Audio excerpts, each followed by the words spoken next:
Worn down by all the violence around him, 21-year Boston police veteran Bill Willis picked up a video camera.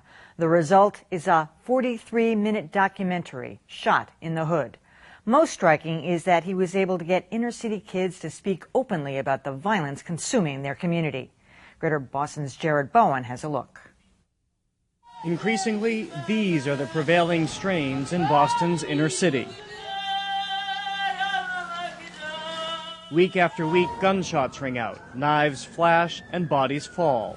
Only some of them rise again just to see more fall. Whatever was associated with that car, there was no remorse, and they wet up the car.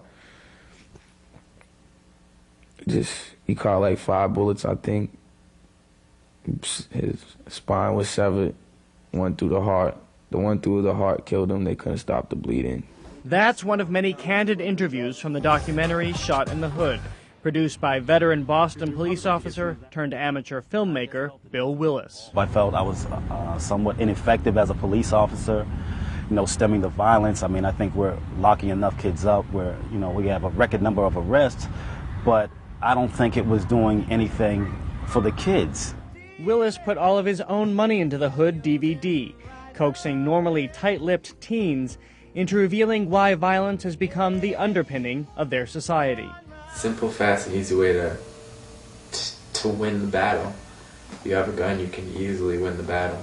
You can just pull it out, shoot someone, and then you win. This is such a quick action. This is all it takes to take somebody's life. You know what I mean?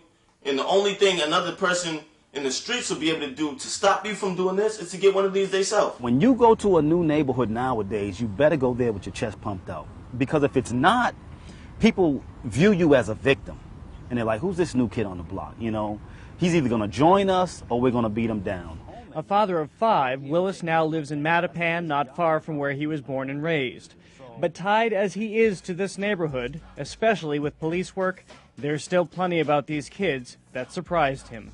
When you're thinking about how do I get to school, how do I get to school safely, and things like that, then how prepared are you to learn when you sit down in that classroom, where you're thinking about, what condition your mother's going to come home in, when you get home from school, when she's going to arrive, if she arrives, and things like that. I can't sit here and chump this little kid because he has the toast on him. I can't sit here and be like, the little kid, I'll smack you in your mouth. Because I know if I say something smart, the little kid will serve me. And it's like the little kid, right then and there, that little kid feels like he's 21 now. For well over a year, Bill Willis shot his film here in and around his neighborhood, amassing 25 hours of materials. And one of the fundamental reasons for violence, he found, music. Rap glorifies everything that messes up our lives. Going to jail, mistreating women, killing each other, selling drugs. You gotta smoke weed if you're gonna be a gangster. If you're gonna be a man, you gotta get a blunt. Of course, 50 Cent don't do nothing without being high. You know what I mean? Lloyd Banks don't do nothing without being high. So what am I gonna do? I'm gonna go get high and go do what they doing. Just because this is what I listen to all day and I idolize these people. For some reason, the record labels like that. But I think there's a lot of money involved in this whole crime business. The whole criminal justice system is very lucrative for this country. One of the most poignant moments in the film comes when a young man named Edwin lifts his shirt and matter-of-factly describes the gunshots that have left him in a wheelchair. Shot to the side, on my side, and 3 times in the back. You know what I'm saying? And they had to cut you in front for the surgery? The bullet came out, shot me from the side, it came out right here. It bounced off my rib cage and it came out my belly button used to be and shit. They had to push my belly button way down. You know what I'm saying? I was in a coma for like a month.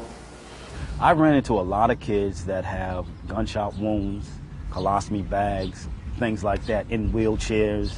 So when people see it now, it's just a way of life, and I think a lot of the kids are just getting numb to that. These very frank teenagers call it being born into madness that has no end.